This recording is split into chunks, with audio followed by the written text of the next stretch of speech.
কারো নামে যদি জিডি হয়, আর জিডি হলে কি পুলিশ কাউকে গ্রেপ্তার করতে পারবে না? কখনো জিডি মূলে কাউকে পুলিশ গ্রেপ্তার করতে পারবে না, এরকম কোনো আইনে বিধান নাই।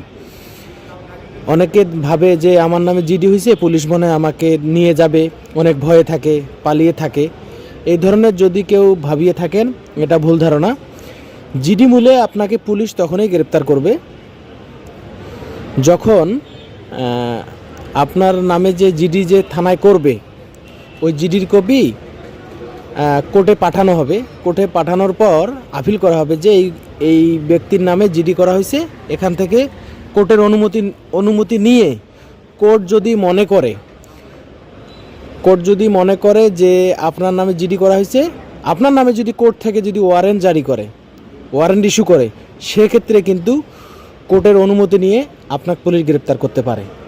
আর এখানে যদি ভাবা যায় যে জিডি মূলে গ্রেপ্তার করার আগে এই মামলাটা বা এই অভিযোগটা মামলার দিকে যাচ্ছে, বা মামলা হওয়ার মানে তদন্ত করে বোঝা যাচ্ছে যেটা মামলার দিকে যাচ্ছে বা মামলা হতে পারে, সেক্ষেত্রে যদি আপনার নামে মামলা হয়, মামলা যদি হয়ে থাকে, তাহলে মামলা তদন্ত করে যদি আপনি